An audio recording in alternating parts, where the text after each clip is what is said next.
गौड़ी पूर्वी इस शब्द का सरलेख है। सुर्ग बासना बाछी है, डरिए न नरक निवास, होना है सो हुई है, मन न कीजय आस। रमैया गुण गाइए, जाते पाइए परम निदान रहाओ। क्या जप क्या तप संजमो, क्या व्रत क्या स्नान, जब लग जुगत न जानिए, पाओ भगत भगवान। संपै देख न हरखिय, विपत देख न रोए, जो संपै त्यों विपत है, ए विध है रचिया सो होए। कह कबीर अब जानिया, संतन हृदय मझार, सो सेवक सो सेवा भले, जय कट बसै मुरार। गुरु ग्रंथ साहब जी के 337 नंबर पन्ने ते यह शब्द कबीर साहब का रचिया होया किता। सरलेख तो पता चलता है कि एक गौड़ी राग दे विच शब्द है और इसे राग दे जदों असीं पिछे जांदे हां ते जदों महला पंजवां गौड़ी सुखमनी जिहड़ा वो इसी सरलेख दे इसी राग दे च आंदी है। शब्द दे विच सानू ना कई बार असीं हमेशा बेसिक गल पहले करते हैं कि रहाओ मिलिया शब्द लिखिया मिलता आम शब्दों के विच। रहाओ शब्द का सेंट्रल आइडिया होंदा है, पूरे शब्द की जिहड़ी जिस्ट है वो रहाओ दे सानू टेक दे जिहड़ी बंद है उहदे च मिलदी है। बाकी जिहड़े पंक्तियां आंदियां उस नूं सपोर्ट करदियां, उस शब्द नूं समझण वास्ते पहले जदों रहाओ समझदे हां ते फिर सानू सारा शब्द बड़ा ईजी सानू समझ आंदा है। कई बार असीं गल कीती कि जदों असीं एक पंक्ति लैके कोई भी उहदे अर्थ कर दिंदे ना, कोई भी एक पंक्ति विचों शब्द की उहदे अर्थ दे अनर्थ तां ही बनदे। जदों कंट्रोवर्सी हुंदी ना, तू की कह रहा, की कह रहा, वो इस तरह आया, इस तरह आया, इस तरह आया, ਉਹਦਾ ਕਾਰਨ ਹੀ ਆਈ ਹੈ ਕਿ ਅਸੀਂ ਰਹਾਓ ਨੂੰ ਟੇਕ ਬਣਾ ਕੇ ਉਹਦੀ ਬੇਸਿਕ ਚੀਜ਼ ਨੂੰ ਨਾ ਸਮਝ ਕੇ ਕੋਈ ਵੀ ਇੱਕ ਪੰਕਤੀ ਲੈ ਕੇ ਵਿੱਚੋਂ ਉਹਦੇ ਅਰਥ ਆਪਣੇ ਹਿਸਾਬ ਨਾਲ ਅਸੀਂ ਕਰ ਦਿੰਦੇ ਹਾਂ। ਗੌੜੀ ਦੇ ਵਿੱਚ ਇਹਦੇ ਗੌੜੀ ਪੂਰਬੀ ਲਿਖਿਆ, ਇਹਦੇ 'ਚ ਵੀ ਕਈ ਕਿਸਮਾਂ ਦੇ ਗੌੜੀ ਗੁਆਰੇਰੀ ਹੈ, ਗੌੜੀ ਚੇਰੀ, ਇਸ ਤਰ੍ਹਾਂ ਕਈ ਤਰ੍ਹਾਂ ਦੇ ਉਹਦੇ ਅਲੱਗ-ਅਲੱਗ ਕਿਸਮਾਂ ਹੈਗੀਆਂ। ਇਹ ਇੱਕ ਰਾਗਾਂ ਦੇ ਨਾਲ ਸੰਬੰਧਿਤ ਚੀਜ਼ ਆ। ਰਹਾਓ ਦੇ ਵਿੱਚ ਕਹਿੰਦੇ ਨੇ ਰਮਈਆ ਗੁਣ ਗਾਈਐ, जाते पाइए परम निधान। उस रमे हुए परमात्मा दे गुण गा। हुण सवाल है पैदा होंदा कि पहले तो एक कह वाले गुण गा, किन्नों कह रहे हैं गुण गा? कोई सामने हैगा? किन्नों कहा जा रहा? गुरबाणी हमेशा फर्स्ट पर्सन की लैंग्वेज हैगी है। हमेशा गुण गाइए का मतलब हो गया अपने अपने मन नूं कहा जाता। रमैया उस परमात्मा दे गुण गा अपने मन नूं, किसी ਨੂੰ नहीं कहा जा रहा। गुरबाणी की बड़ी विलक्षणता हैगी है कि जदों भी गुरु साहब ने इस लफज जो यूज़ किए ना इस तरह के, वो हमेशा कहा कि मैं हम नीच कर्मा, ठीक है, इस तरह के बड़े सारे शब्द जो आते ना अपने आप को संबोधित करके कहा। उसका रीजन है कि जो ईच इंडिविजुअल पढ़ता ना वो यह समझता कि मैं मेरे नाल गल चल रही है। हम बारक के हम हर के बारक हैं, हम इस तरह हम मैं करके जो पढ़ता ना हर एक बंदा अपने नाल रिलेट करता है कि एक चीज़ मैं पढ़ रहा मेरे नाल रिलेट हो रही है। हुण रमैया गुण गाइए, रमैया उस रमे हुए परमात्मा जिहड़ा कण कण दे विच व्यापक है उहदे गुण गा। हुण सवाल फिर अगला पैदा होंदा है कि गाना की हुंदा है? बड़े ढोलकियां छाणे नाल गाया जाता है, बाजे कीर्तन ये वो बड़ा कुछ गाते हैं, लेकिन दिन भी गावो रहनी गावो इस तरह बड़े सारे सानू शब्द मिलते हैं। तो हुण यह पॉसीबिलिटी किस तरह हैगी कि सारा दिन और रात गा? दरअसल जिहड़े ईडियम्स गुरबाणी ने जो लफज इस्तेमाल किए ना उसका मतलब गहरा होंदा। गाण का मतलब यही होंदा है कि उस दे नाल ट्यून्ड रहना। जिहड़ा बंदा जिस गल दे नाल हर टाइम ट्यून्ड रहंदा ना उसदे दिमाग 'च वो हर टाइम चीज़ रहिंदी है। अब कई बच्चे आते ना घर दे वो हर वेले वो सचिन तेंदुलकर लाया करता है, वो क्रिकेट इस तरह खेलिया जाता, कुछ इस तरह खेल, सारा दिन ना क्रिकेट की गल्लां करता ना। जो बच्चा क्रिकेट खेलता तो उन्होंने आम तौर पर लफज कहते हैं सारा दिन क्रिकेट की गुण गाता रहता, यह गीत गाता रहता। कोई किसी बंदे कोई एक्टर बारे कोई गल होएगी दिमाग च इंप्रैशन पै गया ना, वो दिमाग वो सारे दिन वो गल्लां करते हैं, कहते यार है तो सारा दिन वो गीत गाता रहता। हुण सारा दिन गीत भी नहीं गाता, सारा दिन उन्होंने कोई ट्यून के नाल भी नहीं गाता, ਇਹਦਾ ਮਤਲਬ ਹਰ ਵਕਤ ਟਿਊਨ ਰਹਿਣਾ, ਹਰ ਵਕਤ ਉਹਦੇ ਨਾਲ ਇੱਕ ਮਿਕਤਾ ਜਿਹੜੀ ਰਹਿਣੀ ਹੈ ਨਾ, ਇਹਨੂੰ ਗੁਰਬਾਣੀ ਤੇ ਗਾਣਾ ਕਹਿੰਦੇ ਨੇ। ਜਦੋਂ ਕਹਿੰਦੇ ਨੇ ਤੁਮ ਗਾਵੋ ਮੇਰੇ ਨਿਰਭਉ ਕਾ ਸੋਇਲਾ, ਹੁਣ ਸਾਰਾ ਦਿਨ ਗਾ, ਹੁਣ ਲੇਕਿਨ ਉਹਦਾ ਰਿਜ਼ਲਟ ਕੀ ਹੈ? ਹਉ ਵਾਰੀ ਜਿਤ ਸੋਇਲੇ ਸਦਾ ਸੁਖ ਹੋਏ। ਇਹ ਜਦੋਂ ਹਰ ਵਕਤ ਟਿਊਨਡ ਰਹੇਗਾ ਨਾ ਤੂੰ, ਤੈਨੂੰ ਉਹ ਸੁਖ ਦੇਗਾ। ਉਹ ਟਿਊਨਡ ਰਹਿਣਾ, ਤੇਰਾ ਗਾਣਾ ਤੈਨੂੰ ਉਹ ਚੀਜ਼ ਜਿਹੜੀ ਹੈ ਤੈਨੂੰ ਸੁਖ ਪਹੁੰਚਾਏਗੀ। ਸੋ ਗਾਉਣ ਤੋਂ ਮਤਲਬ ਭਾਵ ਇਹ ਹੋ ਜਾਂਦਾ ਕਿ ਹਰ ਵਕਤ ਉਸ ਦੇ ਗੁਣ ਗਾਣੇ।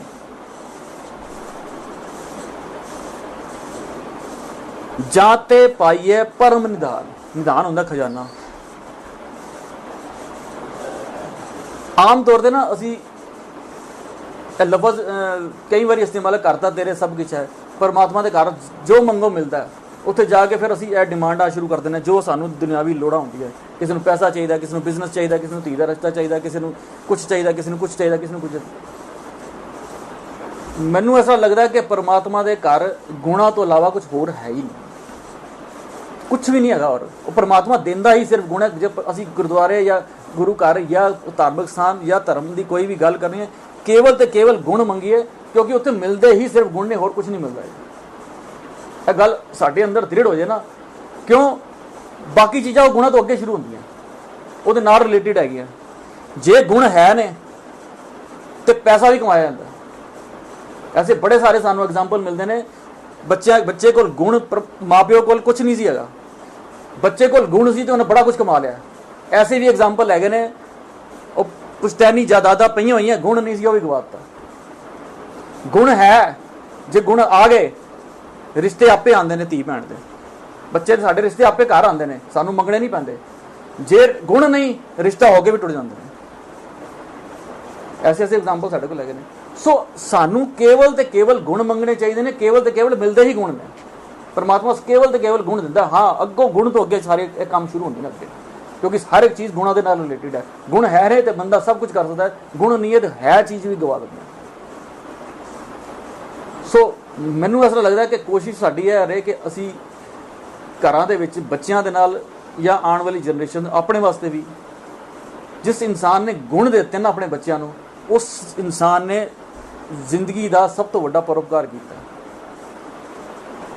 ਔਰ ਸਮਾਜ ਦੇ ਵਿੱਚ ਸਭ ਤੋਂ ਵੱਡਾ ਪਾਪ ਹੈ ਆਪਣਾ ਬੱਚਾ ਭੈੜਾ ਬਣਾ ਕੇ ਦੁਨੀਆ ਨੂੰ ਦੇ ਆਉਣਾ। ਉਹ ਸਾਰੀ ਜ਼ਿੰਦਗੀ ਫਿਰ ਅੱਗੇ ਉਹ ਗਲਤ ਕੰਮ ਕਰਦਾ ਰਹੇ, ਉਹ ਜਨਰੇਸ਼ਨ ਉਹੀ ਪੈਦਾ ਹੋ ਜਾਏਗੀ। ਸਭ ਤੋਂ ਵੱਡਾ ਇੱਕ ਧਰਤੀ ਤੇ ਪਾਪ ਹੈ ਕਿ ਆਪਣਾ ਬੱਚਾ ਅਸੀਂ ਉਸ ਧਰਮ ਦੀ ਸਿੱਖਿਆ ਨਹੀਂ ਦੇ ਪਾਉਂਦੇ। ਸਮਾਜ ਦੀਆਂ ਵੀ ਕਈ ਉਹਦੇ 'ਚ ਪ੍ਰੋਬਲਮਸ ਹੈਗੀਆਂ, ਕਈ ਤਰੀਕੇ ਹੈਗੇ ਨੇ, ਲੇਕਿਨ ਅਸੀਂ ਆਪਣੀ ਉਸ ਗਲਤੀ ਨੂੰ ਐਕਸੈਪਟ ਕਰੀਏ। ਜਦੋਂ ਪ੍ਰੋਬਲਮ ਸਾਡੇ ਘਰਾਂ 'ਚ ਆਉਂਦੀ ਹੈ ਤੇ ਆਪਣਾ ਬੱਚਾ ਚੰਗਾ ਬਣਾ ਕੇ ਦੇ ਜਾਣਾ ਸਮਾਜ ਨੂੰ, ਇਹ ਸਭ ਤੋਂ ਵੱਡਾ ਪੁੰਨ ਹੈ। ਔਰ ਬੱਚਾ ਭੈੜਾ ਬਣਾ ਕੇ ਆਪ ਚਲੇ ਜਾਣਾ, ਬੱਚਾ ਸਾਰੀ ਜ਼ਿੰਦਗੀ ਅੱਗੇ ਉਹ ਗਲਤ ਕੰਮ ਕਰਦਾ ਰਹੇ, ਇਹ ਸਭ ਤੋਂ ਵੱਡਾ ਪਾਪ, ਸਭ ਤੋਂ ਵੱਡਾ ਇੱਕ ਕ੍ਰਾਈਮ ਹੈ। ਸੋ ਕੇਵਲ ਤੇ ਕੇਵਲ ਗੁਣ ਵੰਡੀਏ, ਔਰ ਕੇਵਲ ਤੋਂ ਕੇਵਲ ਗੁਣ ਪਰਮਾਤਮਾ ਦਿੰਦਾ। ਸਾਨੂੰ ਹਮੇਸ਼ਾ ਇਹ ਕੋਸ਼ਿਸ਼ ਕਰੀਏ ਕਿ ਜੇ ਗੁਰੂ ਘਰ ਜਾਈਏ ਤੇ ਕੇਵਲ ਇੱਕੋ ਚੀਜ਼ ਮੰਗੀਏ ਕਿ ਪਰਮਾਤਮਾ ਮੈਨੂੰ ਗੁਣ ਦੇ, ਬਸ। ਉਹ ਦਿੰਦਾ ਹੀ ਗੁਣ। ਇਹਨੂੰ ਕਹਿੰਦੇ ਨੇ ਜਾਤੇ ਪਾਈਏ ਪਰਮ ਨਿਧਾਨ। ਇਹ ਹੀ ਸਭ ਤੋਂ ਵੱਡਾ ਖਜ਼ਾਨਾ। ਹੁਣ ਇਹ ਰਹਾਉ ਦੀ ਜਿਹੜੀ ਪੰਕਤੀ ਹੈ ਨਾ, ਇਹਦੇ ਵਿੱਚ ਕੇਵਲ ਤੇ ਕੇਵਲ ਉਸ ਨਿਧਾਨ ਔਰ ਗੁਣਾਂ ਦੀ ਗੱਲ ਕੀਤੀ ਹੈ। ਹੁਣ ਸਾਰਾ ਸ਼ਬਦ ਅਸੀਂ ਜਦੋਂ ਰਿਲੇਟ ਕਰਾਂਗੇ ਨਾ, ਤਾਂ ਸਾਨੂੰ ਐਸਾ ਲੱਗੇਗਾ ਕਿ ਐਸੀ ਦੇ ਇਰਦ ਗਿਰਦ ਸਾਰਾ ਸ਼ਬਦ ਘੁੰਮਦਾ ਹੈ। ਕਹਿੰਦੇ ਸੁਰਗ ਬਾਸ ਨਾ ਬਾਚੀਐ, ਡਰੀਏ ਨਾ ਨਰਕ ਨਿਵਾਸ। ਬੜਾ ਵੱਡਾ ਭੁਲੇਖਾ ਹੈ, ਪਤਾ ਨਹੀਂ ਹਜ਼ਾਰਾਂ ਸਾਲਾਂ ਤੋਂ ਇਹ ਚੱਲਦਾ ਆ ਰਿਹਾ ਹੈ ਕਿ ਮਰਨ ਤੋਂ ਬਾਅਦ ਕੋਈ ਨਰਕ ਸਵਰਗ ਮਿਲੇਗਾ ਤੈਨੂੰ।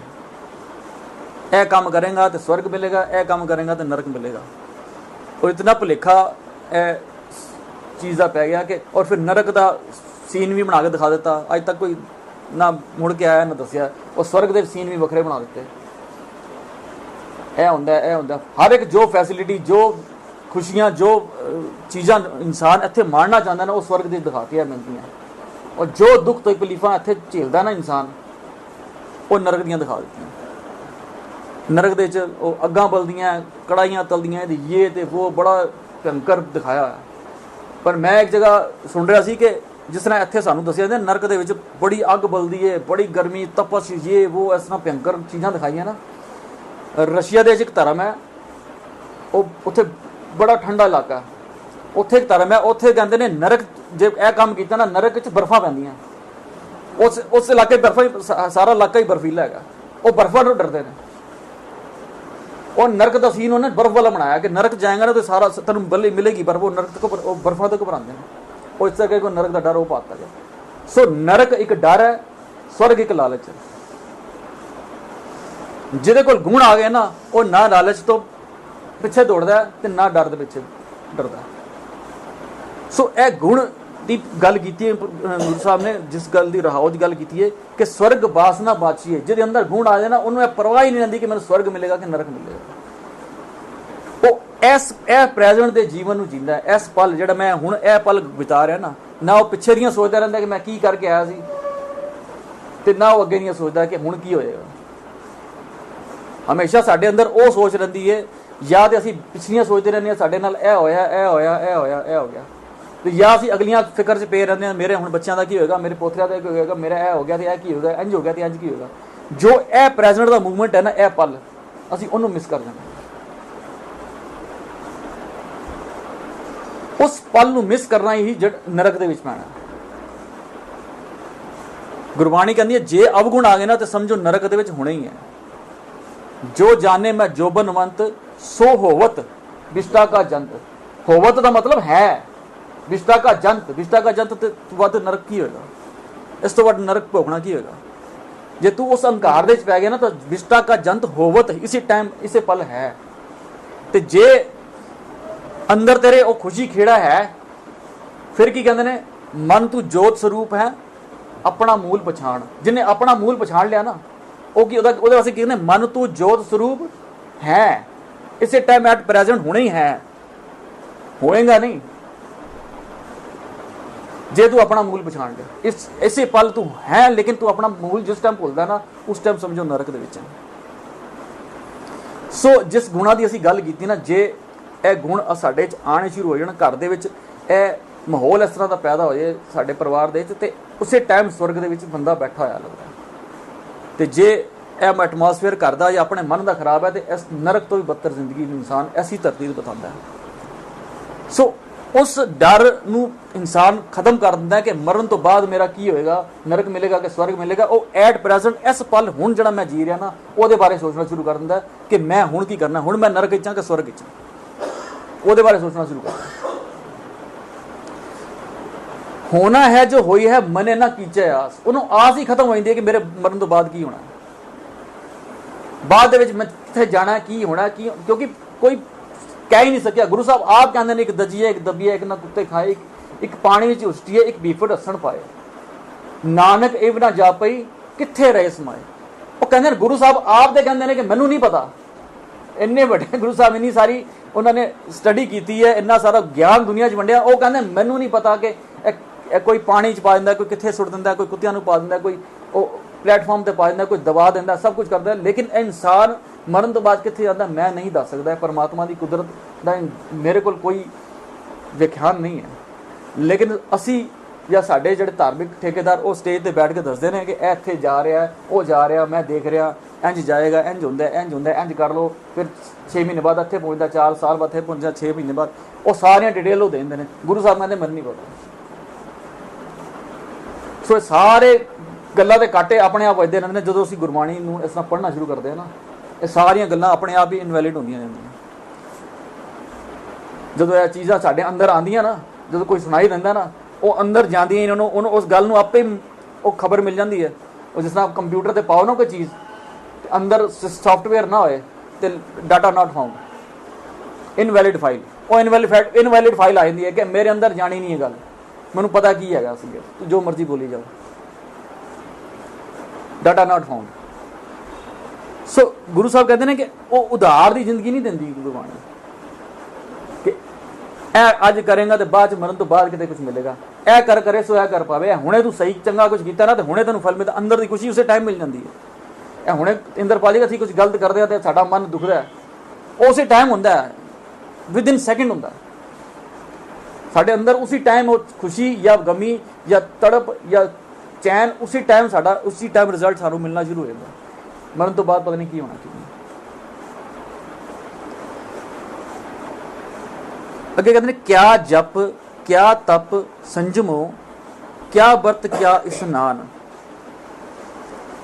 ਇਹ ਸਾਰੀਆਂ ਜੁਗਤਾਂ, ਸਾਰੀਆਂ ਟੈਕਨੀਕਸ ਜਿਹੜੀਆਂ ਹਜ਼ਾਰਾਂ ਸਾਲਾਂ ਤੋਂ ਚੱਲੀਆਂ ਆ ਰਹੀਆਂ, ਇਹਨੂੰ ਗੁਰੂ ਸਾਹਿਬ ਇਨਵੈਲਿਡ ਕਰਦੇ ਨੇ। ਸਾਰੀਆਂ ਚੀਜ਼ਾਂ ਇਹਦੇ 'ਚ ਅਸੀਂ ਬੜਾ ਜ਼ੋਰ ਸਾਡੇ ਦਿੱਤਾ ਜਾਂਦਾ ਕਿ ਨਾਮ ਜਪੋ, ਨਾਮ ਜਪੋ, ਨਾਮ ਜਪੋ। ਨਾਮ ਦਾ ਅਰਥ ਵੀ ਅਗਰ ਤੁਸੀਂ ਗਹਿਰਾਈ ਜਾਵਾਂਗੇ ਨਾ, ਤੇ ਨਾਮ ਦਾ ਤਾਂ ਕੇਵਲ ਤੇ ਕੇਵਲ ਗੁਣ ਹੈਗੇ ਨੇ। ਜਿਸ ਤਰ੍ਹਾਂ ਇਹ ਸ੍ਰਿਸ਼ਟੀ ਹੈ ਨਾ ਪੂਰੀ, ਇਹਦੇ ਵਿੱਚ ਜਿਹੜਾ ਬ੍ਰਹਮਾਂਡ ਜਿਹਨੂੰ ਕਹਿੰਦੇ ਨੇ, ਜਿਹਦੇ ਹਜ਼ਾਰਾਂ ਤਾਰੇ, ਲੱਖਾਂ ਸੂਰਜ, ਇਹ ਉਹ ਬੜਾ ਕੁਝ, ਧਰਤੀਆਂ, ਬੜਾ ਕੁਝ ਦਿਖਾਇਆ ਜਾਂਦਾ ਹੈ। ਉਹ ਸਾਰੀਆਂ ਜਿੰਨੀਆਂ ਧਰਤੀਆਂ, ਚੰਨ, ਸੂਰਜ, ਤਾਰੇ, ਜਿਤਨੇ ਵੀ ਹੈ, ਸੌਰ ਮੰਡਲ ਜਿੰਨਾ ਵੀ ਹੈਗਾ ਨਾ, ਉਹਦਾ ਇੱਕ ਨਾਮ ਦਿੱਤਾ ਹੋਇਆ ਗੈਲੈਕਸੀ। ਗੈਲੈਕਸੀ ਕਹਿੰਦੇ ਨੇ, ਇੱਕ ਸਿੰਗਲ ਨਾਮ ਹੈ ਗੈਲੈਕਸੀ ਕਹਿੰਦੇ ਨੇ, ਸਾਰਾ ਕੁਝ ਆ ਜਾਂਦਾ ਉਹਦੇ 'ਚ। ਇਸ ਤਰ੍ਹਾਂ ਜਿਤਨੇ ਵੀ ਗੁਣ ਨੇ ਨਾ, ਗੁਰੂ ਸਾਹਿਬ ਨੂੰ ਨਾਮ ਕਹਿੰਦੇ ਨੇ। ਜਿੰਨੇ ਵੀ ਰੱਬੀ ਗੁਣਾਂ ਦਾ ਇੱਕ ਸਿੰਗਲ ਨਾਮ ਗੁਰੂ ਸਾਹਿਬ ਨੇ ਦਿੱਤਾ ਹੈ ਨਾ, ਉਹ ਹੈ ਨਾਮ, ਪਰਮਾਤਮਾ ਦਾ ਨਾਮ। ਬਸ ਜੇ ਜਿੱਥੇ ਜਿੱਥੇ ਨਾਮ ਆਏਗਾ ਨਾ, ਉੱਥੇ ਜਿੱਥੇ ਜਦੋਂ ਅਸੀਂ ਗੁਰਬਾਣੀ ਪੜ੍ਹਨਾ ਸ਼ੁਰੂ ਕਰੀਏ ਨਾ, ਤੇ ਨਾਮ ਜਿੱਥੇ ਜਿੱਥੇ ਆਏਗਾ ਨਾ, ਉਹਨੂੰ ਅਸੀਂ ਟਰਾਂਸਲੇਟ ਕਰਕੇ ਆਪਣੇ ਅੰਦਰ ਹੀ ਗੁਣ ਲੈਣਾ ਸ਼ੁਰੂ ਕਰ ਦਈਏ ਨਾ, ਉਹਨੂੰ ਟਰਾਂਸਲੇਟ ਕਰਕੇ, ਤੇ ਸ਼ਬਦਾਂ ਦੇ ਅਰਥ ਬਿਲਕੁਲ ਐਨ ਸਿੱਧੇ ਹੁੰਦੇ ਜਾਂਦੇ ਨੇ। ਨਾਮ ਕੇ ਧਾਰੇ ਸਗਲੇ ਜਾਂ, ਤੇ ਨਾਮ ਕੇ ਧਾਰੇ ਖੰਡ ਬ੍ਰਹਮੰਡ। ਸੋ ਜਿੱਥੇ ਜਿੱਥੇ ਨਾਮ ਆਉਂਦਾ ਨਾ, ਉਹਨੂੰ ਬਿਲਕੁਲ ਆਪਣੇ ਅੰਦਰ ਆਤਮਾ ਦੇ ਵਿੱਚ ਨਾ, ਕੇਵਲ ਨਾਮ ਨੂੰ ਅਸੀਂ ਕਹਿ ਦਈਏ ਨਾ ਕਿ ਗੁਣ, ਇੱਥੇ ਮੈਂ ਗੁਣ ਵਰਡ ਯੂਜ਼ ਕਰਨਾ ਹੈ, ਗੁਣ ਦੇ ਨਾਲ ਰਿਲੇਟ ਕਰਕੇ ਇਹਨੂੰ ਪੜ੍ਹਨਾ। ਸਾਡੇ ਅਰਥ ਗੁਰਬਾਣੀ ਦੇ ਇਸ ਤਰ੍ਹਾਂ ਬਿਲਕੁਲ ਸਿੱਧੇ ਸਿੱਧੇ ਸਾਨੂੰ ਮਿਲਦੇ ਜਾਂਦੇ ਨੇ। ਉਹਦੇ ਵਿੱਚ ਹੀ ਕਹਿੰਦੇ ਨੇ ਕਿਆ ਜਪ, ਜਪਣ ਨੂੰ ਇੰਨਾ ਕੁਝ ਨਾਮ ਦੇ, ਲੇਕਿਨ ਗੁਰੂ ਸਾਹਿਬ ਉਸ ਨਾਲ ਲਿਸਟਾਂ ਦੇ ਵਿੱਚ ਨਾਮ ਰੱਖਦੇ ਨੇ ਜਪ ਨੂੰ। ਸੁਖਮਨੀ ਸਾਹਿਬ ਪੜ੍ਹੋ ਨਾ, ਪੂਰੀ ਲਿਸਟ ਗੁਰੂ ਸਾਹਿਬ ਦਿੰਦੇ ਨੇ, ਸਾਰੇ ਜਿੰਨੇ ਕਰਮਕਾਂਡ ਹੈਗੇ ਨਾ, ਉਹ ਸਾਰੇ ਕਰਮਕਾਂਡਾਂ ਦੀ ਇੱਕ ਲਿਸਟ ਬਣਾਉਂਦੇ ਨੇ। ਤੇ ਉਹਨਾਂ ਲਿਸਟਾਂ ਦੇ ਵਿੱਚ ਤੁਸੀਂ ਦੇਖੋ, ਸਭ ਤੋਂ ਪਹਿਲੇ ਇੱਕ ਨਾਮ ਦਿੱਤਾ ਜਾਪ, ਤਾਪ, ਗਿਆਨ, ਸਭ ਧਿਆਨ। ਇਹ ਚੀਜ਼ਾਂ ਹੋ ਗਿਆ।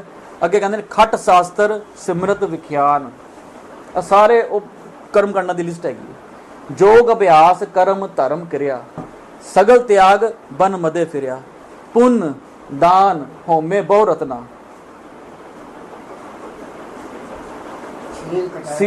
ਨਹੀਂ, ਸਰੀਰ ਕਟਾਏ ਹੋਮੇ ਕਰ ਰਾਤੀ, ਵਰਤ ਨੇਮ ਕਰੇ ਬਹੁਤ ਭਾਤੀ।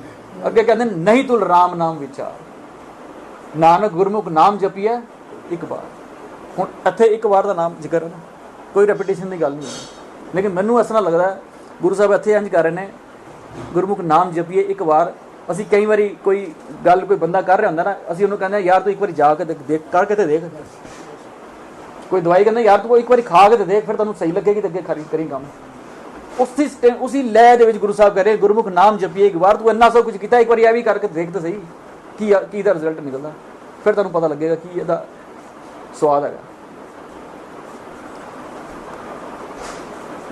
ਸੋ ਕਹਿੰਦੇ ਕਿਆ ਜਪ, ਕਿਆ ਤਪ ਸੰਜਮੋ, ਕਿਆ ਵਰਤ, ਕਿਆ ਇਸਨਾਨ, ਜਬ ਲਗ ਜੁਗਤ ਨਾ ਜਾਣੀਐ, ਪਾਓ ਭਗਤ ਭਗਵਾਨ। ਜਦੋਂ ਤੱਕ ਜੁਗਤ ਨਹੀਂ ਆਈ ਨਾ, ਉਹ ਟੈਕਨੀਕ ਕੀ ਆਈ, ਗੁਣ ਲੈਣਾ। ਰਾਵ ਦੀ ਚੀਜ਼ ਦੀ ਗੱਲ ਕੀਤੀ ਹੈ, ਰਮਈਆ ਗੁਣ ਗਾਈ ਹੈ। ਉਹ ਟੈਕਨੀਕ ਜਦ ਤੱਕ ਅੰਦਰ ਨਹੀਂ ਆਉਂਦੀ ਨਾ, ਤਦ ਤੱਕ ਇਸ ਗੱਲ ਦਾ ਪਤਾ ਹੀ ਨਹੀਂ ਚੱਲਦਾ ਕਿ ਮੈਂ ਕਰਾਂ ਕੀ। ਇਹ ਸਾਰੀਆਂ ਚੀਜ਼ਾਂ ਜਿਹੜੀਆਂ ਬੰਦਾ ਕਰਦਾ ਹੁੰਦਾ, ਲੇਕਿਨ ਉਹ ਅੰਦਰ ਆਤਮਕ ਚੈਨ ਨਹੀਂ ਮਿਲ ਪਾਉਂਦਾ। ਜਬ ਤੱਕ ਜੁਗਤ ਨਾ ਜਾਣੀ ਹੈ। ਹੁਣ ਜੁਗਤ ਕੀ ਹੈ? ਜੁਗਤ ਸਿਰਫ ਇੱਕੋ ਹੈ, ਗੁਣ ਲੈਣ ਦੀ ਜੁਗਤ। ਪਤਾ ਕੀ ਹੈ? ਇੱਕੋ ਇੱਕ ਬੜੀ ਸਿੰਪਲ ਟੈਕਨੀਕ ਹੈਗੀ ਹੈ, ਆਪਣੇ ਆਪ ਨੂੰ ਸਰੈਂਡਰ ਕਰਨਾ। ਬਸ ਆਪਣੀ ਮੱਤ ਜਦੋਂ ਸਰੈਂਡਰ ਕਰਦਾ ਨਾ, ਇਹ ਗੁਣ ਉਦੋਂ ਮਿਲਣੇ ਸ਼ੁਰੂ ਹੋ ਜਾਂਦੇ ਨੇ ਰਿਟਰਨ ਦੇ ਵਿੱਚ, ਰਿਟਰਨ ਗਿਫਟ ਮਿਲਣੀ ਸ਼ੁਰੂ ਹੋ ਜਾਂਦੀ। ਇੱਕ ਸੈਕਿੰਡ ਲੱਗਦਾ, ਜਿਤਨੀ ਜਲਦੀ ਸਾਡਾ ਮਨ ਉਸ ਗੁਰੂ ਦੀ ਮੱਤ ਦੇ ਅੱਗੇ ਸਰੈਂਡਰ ਕਰ ਦਿੰਦਾ ਨਾ, ਉਤਨੀ ਜਲਦੀ ਉਹ ਮੱਤ ਉੱਥੋਂ ਦੀ ਮਿਲਣੀ ਸ਼ੁਰੂ ਹੋ ਜਾਂਦੀ ਹੈ। ਇੱਕ ਫ੍ਰੈਕਸ਼ਨ ਆਫ ਸੈਕਿੰਡ ਲੱਗਦਾ ਬਸ। ਨਾ ਕਰੀਏ ਸਾਰੀ ਜ਼ਿੰਦਗੀ ਉਸ ਤਰ੍ਹਾਂ ਹੀ ਬੰਦਾ ਚੱਲਦਾ ਰਹਿੰਦਾ। ਹੁਣ ਅੱਜ ਹੋ ਰਹੀ ਹੈ ਦੀਵਾਲੀ, ਪਤਾ ਨਹੀਂ ਕਿੰਨੇ ਸਾਲ ਹੋ ਗਏ ਨੇ, ਕਿਸੇ ਦੇ 30 ਸਾਲ 40 ਸਾਲ 50 ਸਾਲ 70 ਸਾਲ ਹੋ ਗਏ ਨੇ, ਉਹ ਚੱਲੀ ਜਾ ਰਿਹਾ, ਰੂਟੀਨ ਚੱਲੀ ਜਾ ਰਿਹਾ, ਗਿਫਟਾਂ ਲਈ ਜਾ ਰਹੀਆਂ, ਦਈ ਜਾ ਰਿਹਾ, ਦੌੜ ਭੱਜ ਲੱਗੀ ਹੋਈ ਹੈ ਇੱਧਰ ਉੱਧਰ। ਮਤਲਬ ਹਾਉ ਤੌਬਾ ਮੱਚੀ ਹੁੰਦੀ ਹੈ ਕਿ ਕੀ ਕਰਨਾ ਤੇ ਕੀ ਨਹੀਂ। ਉਹ ਟੈਕਨੀਕ ਆਉਂਦੀ ਨਹੀਂ। ਮੇਰੀ ਵਾਈਫ ਦੀ ਫਰੈਂਡ ਹੈ, ਉਹ ਪਿੱਛੇ ਮੈਂ ਤੁਹਾਨੂੰ ਐਗਜ਼ਾਮਪਲ ਸ਼ੇਅਰ ਕਰਾਂ, ਉਹਨੇ ਕਈ ਵਾਰੀ ਥੋੜ੍ਹੇ ਦਿਨ ਪਹਿਲੇ ਗੱਲ ਹੋਈ ਤੇ ਉਹਦੇ ਨਾਲ ਹੀ ਗੱਲ ਚੱਲ ਰਹੀ ਸੀ। ਉਹ ਬੜੀ ਤੰਗ ਹੈਗੀਆਂ, ਲੈਣ ਜਾਓ, ਫਿਰ ਇਹ ਕਰੋ, ਫਿਰ ਉਹ ਕਰੋ, ਪਰੇਸ਼ਾਨ ਹੋ ਜਾਂਦੀਆਂ ਹਰ ਸਾਲ ਇਹ ਉਹ। ਉਹਨੇ ਕਿਹਾ ਛੱਡ ਦੇ ਫਿਰ, ਨਹੀਂ ਪਰੇਸ਼ਾਨੀ ਹੈ ਕੀ ਦਿੱਕਤ ਹੈਗੀ। वो कई दिन उसने गलबात की कि कई बार मेरे नाल भी गल हुई तो काफ़ी गलबात आखिर उन्हें मन बना लिया कि मैं हुण छड्ड देना, मैं बहुत मतलब तंग हो गया। कई चीज़ां दे फैक्टर है सी, घर की प्रॉब्लम भी हैगी, बीमारी भी हैगी है, महंगाई भी हैगी, सारे फैक्टर मिला के ना उन्हें फैसला कर लिया कि हमें मैं नहीं करता। और लेकिन अंदरों फिर भी तरसली सी कि यार की हो गया, फिर रिश्तेदार की कहेंगे, फिर ये होएगा, फिर वो होएगा, फिर इस तरह की होएगा, इस तरह की होएगा। आखिर उन्हें मना भी कर दिता। मना करने के बाद भी अंदर जी बेचैनी सी। हुण कल शामी जिहड़ा ना वाइफ नूं फोन आया, कहंदी भरा का फोन आया, कहंदी उन्हें भरा ने थैंक्स किया, तू शुक्र किया मेरी जान छुड़ा दी है। और तू देना आंदी सी, मैनूं भी देना पाते, मैं तो किन्ने दिन का सोचदा पिया सी जान छुट्टे सी। उन्होंने थैंक्स किया। समझो मतलब टेक्नीक जो असीं नहीं सीखते ना तब तक ये फसे रहते हैं। जिन्नी जल्दी बंदा जिन्नी जल्दी इंसान सरेंडर करता है ना उतनी जल्दी मत मिलनी शुरू नहीं, विद सैकेंड मिलनी शुरू होती है। असी देर लगाते हैं, बस अगों देर नहीं होती।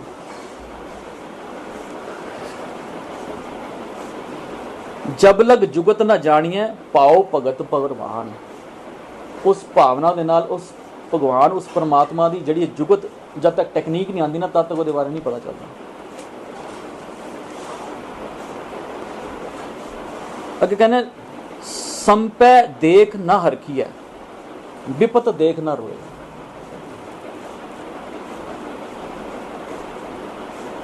यह बिल्कुल एक सहज अवस्था होती है जदों इंसान किसी चीज़ नूं देख के संपै भाव किसी दौलत कोई भी चंगी चीज़ कोई भी ऐसी चीज़ जिहदी मेरी ख्वाहिश हैगी है उन्होंने देख के इंसान खुश होंदा है।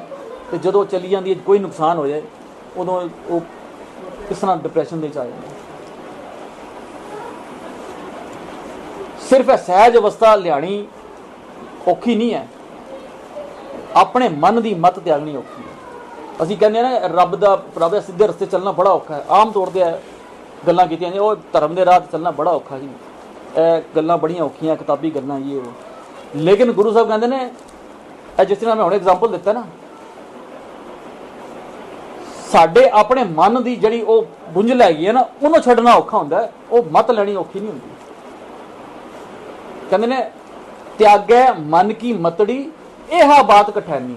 तू अपने मन की मत त्यागनी साडी औखी हुंदी है, और मत लैनी औखी नहीं है, वो तो मिल जाती आराम नाल। असीं अपनी छड्डनी जिहड़ी ना अपना जिहड़ा जिहड़े कर्मकांड असीं बनाए हुए ने इहनूं छड्डदे सानूं तकलीफ हुंदी है। कई साल लग गए इहनूं छड्डण, छड्डिया 1 सैकंड लग्या। अपने मन की मत छड्डनी औखी है, वह मत लैनी औखी नहीं है। तो सानूं यह छड्डना जिहड़ा मुश्किल लगता है। सो उसे गल नूं अगे बढ़ाने संपै देखना हर की यह सहज अवस्था जिहड़ी है ना, वो सहज अवस्था मन की वो अवस्था है जदों इंसान गुण लैने शुरू करता है ना, फिर उन्होंने इस चीज़ का पता नहीं चलता कि मैं यह वध है या घट है। माटी को पुतरा कैसे नचता है, देखे देखे दौड़िया फिर, जब किछ पावे तब गर्व करता है, माया गई तब रोवन लगाता है। Up down up down up down चलते रहने लगे।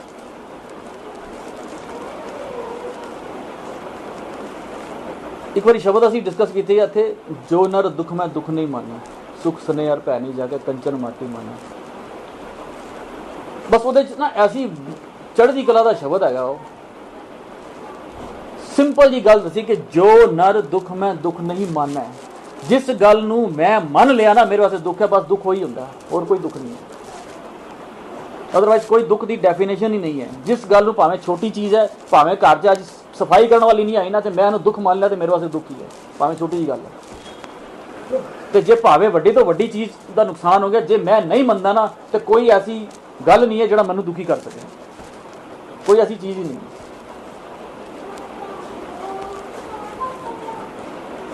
मैनूं याद है एक बारी साडे इत्थे ना भैन जी हैगे ने, तो एक बार मैं रस्ते जा रहा तो मैं रस्ते मिल गए, तो मैं बिठा लिया उन्होंने, मैं कहा चलो नाल ही।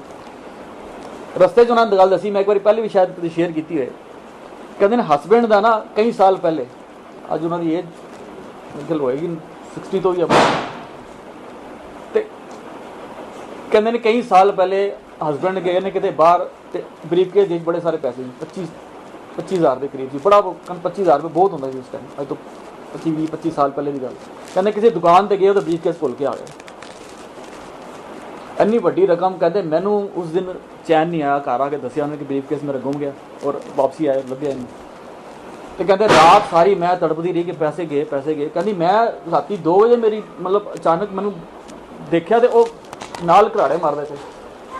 ਮੈਂ ਕਿਹਾ ਜਿਹਦੇ ਪੈਸੇ ਗੁੰਮੇ ਨੇ ਉਹ ਸੁੱਤਾ ਪਿਆ ਆਰਾਮ ਨਾਲ, ਮੈਂ ਐਵੇਂ ਤੜਫੀ ਜਾਂਦੀ ਹਾਂ। ਉਹਨੂੰ ਕੋਈ ਪਰਵਾਹ ਹੀ ਨਹੀਂ ਹੈਗੀ, ਉਹ ਸੁੱਤਾ ਹੈ ਆਰਾਮ ਨਾਲ। ਸੋ ਜਿਸ ਇਨਸਾਨ ਨੇ ਦੁੱਖ ਨੂੰ ਦੁੱਖ ਮੰਨ ਲਿਆ ਨਾ, ਬਸ ਦੁੱਖ ਹੋਈ ਹੈਗਾ। ਇਸੇ ਸ਼ਬਦ 'ਚ ਅੱਗੇ ਕਹਿੰਦੇ ਨੇ ਗੁਰ ਕਿਰਪਾ ਜੇ ਨਰ ਕੋ ਕੀਨੀ ਤੇ ਇਹ ਜੁਗਤ ਪਛਾਨੀ। ਸਾਰੇ ਸ਼ਬਦ ਸਾਨੂੰ ਆਉਂਦੇ ਨੇ, ਨੈ ਨਿੰਦਿਆ ਨੈ ਉਸਤਤ ਜਾ ਕੇ ਲੋਭ ਮੋਹ ਅਭਿਮਾਨਾ। ਅਖੀਰ 'ਚ ਕਹਿੰਦੇ ਜਿਹੜਾ ਕਨਕਲੂਡ ਕਰਦੇ ਨੇ ਗੁਰ ਕਿਰਪਾ ਜੇ ਨਰ ਕੋ ਕੀਨੀ ਤੇ ਇਹ ਜੁਗਤ ਪਛਾਨੀ। ਨਾਨਕ ਲੀਨ ਪਇਓ ਗੋਬਿੰਦ ਸਿਓ ਜੋ ਪਾਣੀ ਸੰਗ ਪਾਣੀ। ਜੋ ਪਾਣੀ ਸੰਗ ਪਾਣੀ ਦਾ ਮਤਲਬ ਹੋ ਗਿਆ ਪਰਮਾਤਮਾ ਗੁਣ ਭਰਪੂਰ ਹੈ। ਉਹ ਗੁਣ ਭਰਪੂਰ ਦੇ ਵਿੱਚ ਜਦੋਂ ਮਿਲ ਜਾਂਦਾ ਨਾ ਇਨਸਾਨ, ਫਿਰ ਕੋਈ ਬਖੇੜਾ ਨਹੀਂ ਕਰ ਸਕਦਾ। ਪਾਣੀ ਦੇ ਵਿੱਚ 2 ਗਲਾਸ ਪਾਣੀ ਮਿਲਾ ਦਿਓ, ਹੁਣ ਅਲੱਗ ਨਹੀਂ ਕੀਤਾ ਜਾ ਸਕਦਾ। ਪਰਮਾਤਮਾ ਗੁਣ ਭਰਪੂਰ ਹੈ, ਮੈਂ ਵੀ ਗੁਣ ਭਰਪੂਰ ਬਣ ਗਿਆ। ਹੁਣ ਪਰਮਾਤਮਾ ਨੂੰ ਔਰ ਮੇਰੇ 'ਚ ਫਰਕ ਹੀ ਨਹੀਂ ਰਿਹਾ, ਕੋਈ ਵਿਲੀਨ ਹੀ ਹੋ ਗਿਆ। ਤੂੰ ਕਰਤਾ ਤੂੰ ਵਰ ਮੁਝ ਮੇ ਰਹਾ ਨਾ ਹੋ। ਸੋ ਇਹ ਜਿਹੜੀ ਅਵਸਥਾ ਨਾ, ਸਹਿਜ ਅਵਸਥਾ ਜਿਹਨੂੰ ਕਹਿੰਦੇ ਨੇ, ਇਹ ਬਣਾਣੀ ਸਿਰਫ ਗੁਣਾਂ ਦੇ ਨਾਲ ਆਉਂਦੀ ਹੈ। ਅਦਰਵਾਈਜ਼ ਕੋਈ ਇਨਸਾਨ ਦੀ ਤਾਕਤ ਨਹੀਂ ਹੈ ਕਿ ਉਹ ਆਪਣੇ ਦਮ ਤੇ ਕੋਈ ਬਣਾ ਸਕੇ।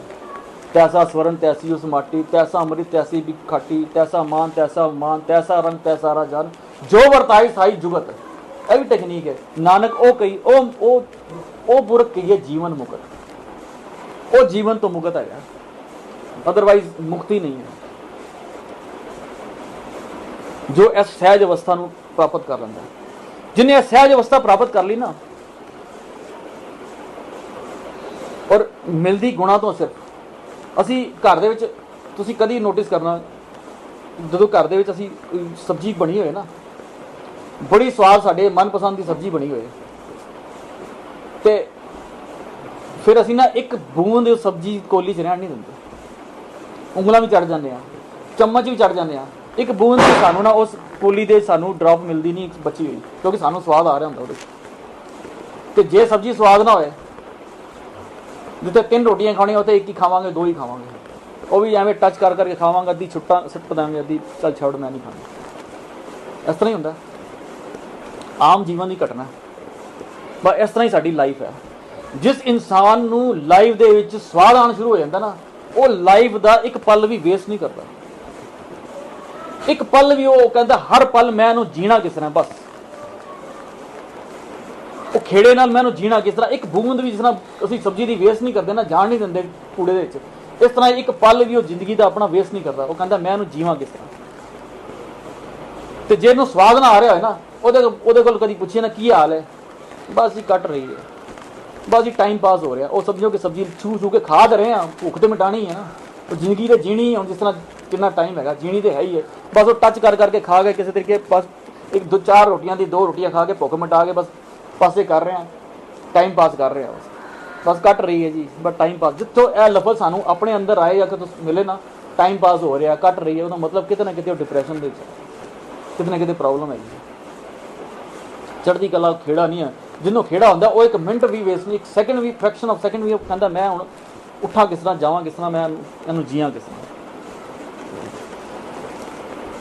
ਅੱਗੇ ਕਹਿੰਦੇ ਨੇ ਜਿਉਂ ਸੰਪੈ ਤਿਉਂ ਵਿਪਤ ਹੈ, ਵਿਦ ਨੇ ਰਚਿਆ ਸੋ ਹੋਏ।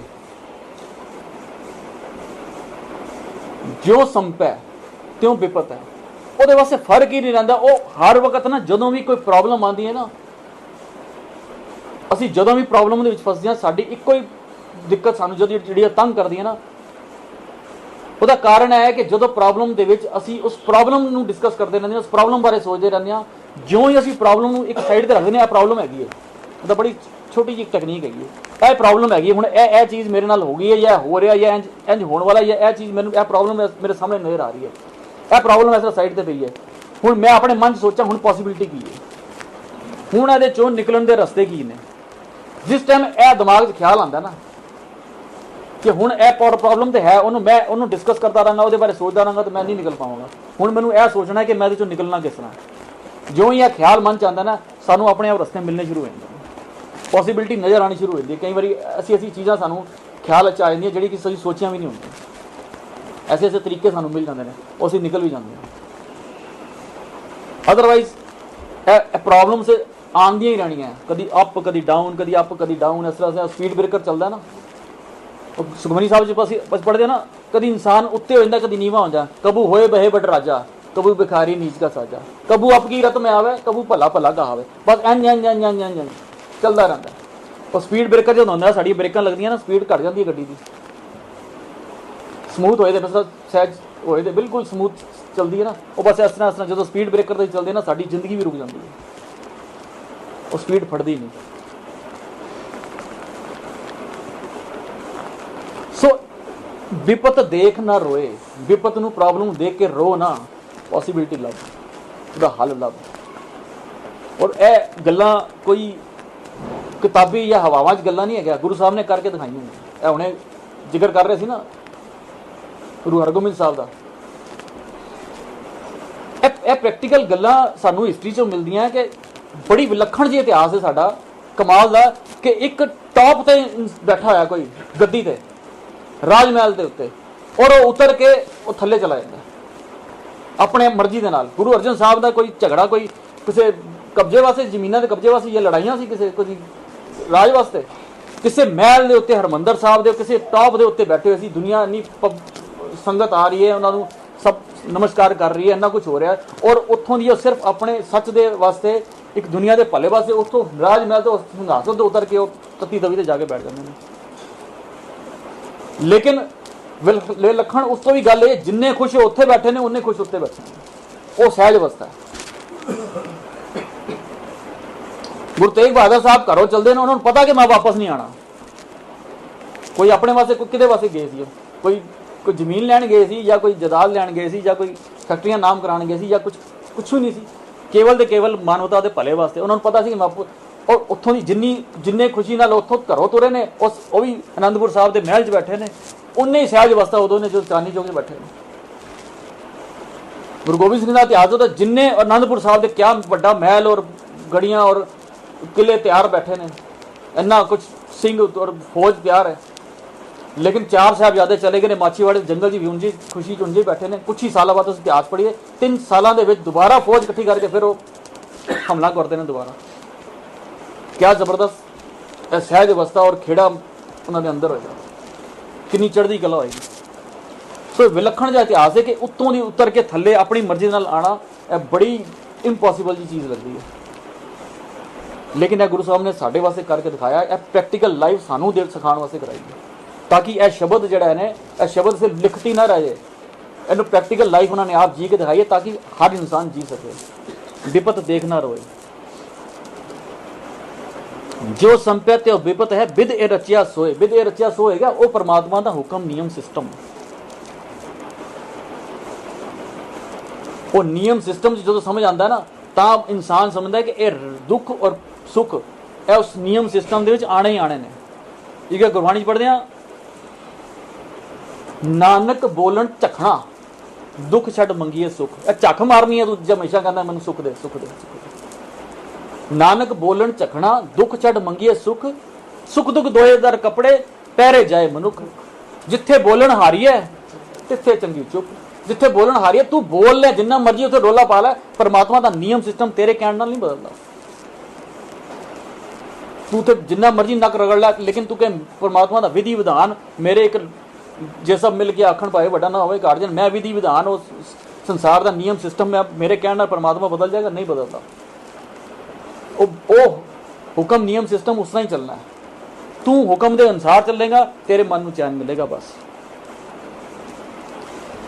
कह कबीर अब जानिया संतन हृदय मझार। कह कबीर अब जानिया, अब जानिया का मतलब हो गया रिजल्ट निकलिया। सारी जो चीज समझ आई ना, संतन हृदय मझार। अब जानिया मतलब हुण मैनूं समझ आई है। एक बार शब्द असीं इत्थे डिस्कस किया सी, अब हम चली ठाकुर पे हार। वो अब जिहड़ी है ना, वो बड़ी उच्ची अवस्था है। उच्ची अवस्था का मतलब जो सारियां गल्लां बंदा कर के हार जाता ना, थक जाता कि हुण इह कुछ नहीं लभना। हुण कहंदा अब की अवस्था उदों आती जो इंसान सीधे रस्ते से तुरना शुरू हो जाता। अब हम चली ठाकुर पे हार। वो अब की अवस्था जी ना साडी लाइफ नहीं आती। हुण मैं यार छड़ दिते काम सब, बस अज तो मैं सरेंडर कर दिता। कह कबीर अब जानिया। एक जगह से पढ़ते हैं कबीर साहब का शब्द है, कहो कबीर अब जानिया, जब जानिया तो मन मानिया। मन माने लोग ना भतीजे, ना भतीजे तो क्या कीजे। हुण ਉਹਦੇ ਵਿੱਚ बड़ी क्लीयर गल की है, जानदा तो बंदा बहुत कुछ है।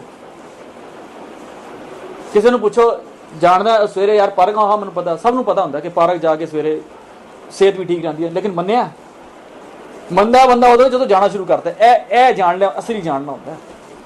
वो तो सिर्फ इन्फॉर्मेशन है, मैं जानता, मैं पता, सब कुछ पता। सिगरेट के उत्ते भी लिखा, शराब के उत्ते भी लिखा हुआ इंजूरियस टू हेल्थ, जानता तो हर कोई बंदा, लेकिन असल जानना उदों जो मन मन जाता है। तो कबीर अब जानिया, जब जानिया तो मन मानिया। जो मन मन जाता ना, यह जानना वो होता, अदरवाइज सिर्फ इन्फॉर्मेशन है, मैंने सिर्फ नॉलेज ज्ञान एक इन्फॉर्मेशन मैंने मिल गई बस। संतन हृदय मझार, संतन हृदय मझार का मतलब हो गया यह हिरदे दे विच वसिया होया। संतन, संतन हिरदे दे विच वसदा है। हुण संतन की है? संत गुरबाणी दे विच जिथे भी संत लफज आया ना, वो गुणा के समूह नूं कहंदे। किसी एक पर्टिकुलर एक शख्सियत नूं, किसी एक देहधारी नूं, देह नूं संत नहीं कहा गया। संत का मतलब ही है केवल तो केवल गुण। ज्यों ही असी संत का लफज गुण करके करते ना, तो संत की निंदक, संत का निंदक महातताई। संत का निंदक मतलब जेड़ा अंदर बैठे संत, गुण होंगे ने अंदर, लेकिन दब जाते हैं। वो इंसान उन्होंने परखता नहीं, उन्होंने सुनता नहीं, वो बारे जानता नहीं, ਉਹਦੀ निंदा करना, ਉਹਨੂੰ इग्नोर करना। निंदा मतलब इग्नोर करना। ज्यों ही ਉਹਨੂੰ इग्नोर करता ना, ਤਾਂ फिर ਉਹਦੇ ਆ ਸਾਰੀਆਂ ਅਵਸਥਾਵਾਂ ਦਸੀਆਂ ਉਹਦੀਆਂ। संत का निंदक महात्यारा, संत का निंदक परमेश्वर मेरा, संत का निंदक राजदेहीन, संत का निंदक दुखियार दिन। ਜਿਹੜਾ उस गुणा ਨੂੰ, उस संतन उस गुणा ਨੂੰ इग्नोर करता ना, वो दुखियार दीन।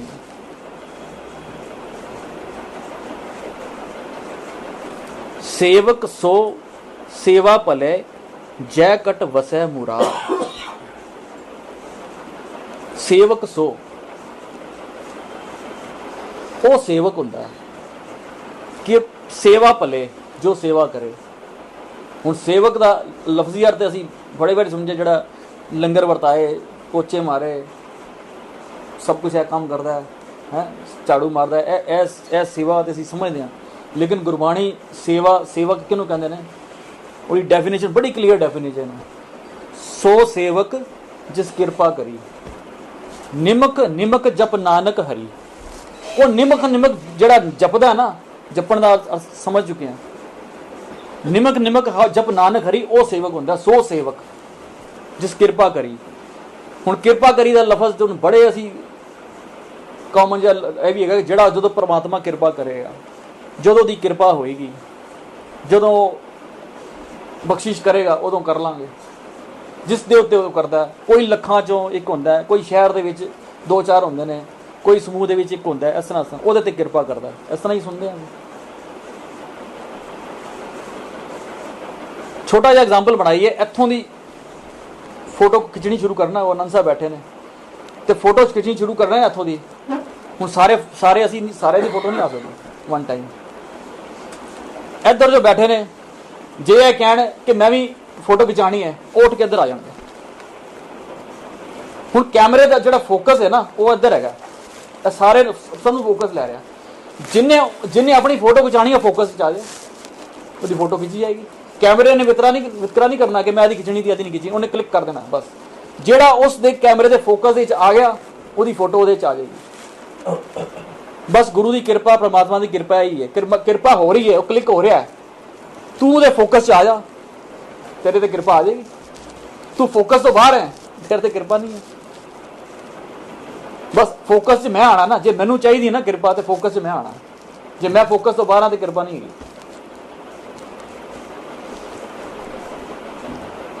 सो कहते ने, सो सेवक जिस कृपा करी, निमक निमक जप नानक हरी। ओ निमक निमक ओ जपदा, हर टाइम जपदा, गुणा नूं जपदा। जय कट वसे मुरार, वो मुरार जिहड़ा है, वो परमात्मा जिहड़ा ना, उस कट दे विच वसदा है, लेकिन उन्हें पछाणदा नहीं। इतना छोटा जिहा शब्द है, मैं बड़ी मुश्किल कर भुलना चुका दी खिमा। वाहिगुरू जी का खालसा, वाहिगुरू जी की फतेह।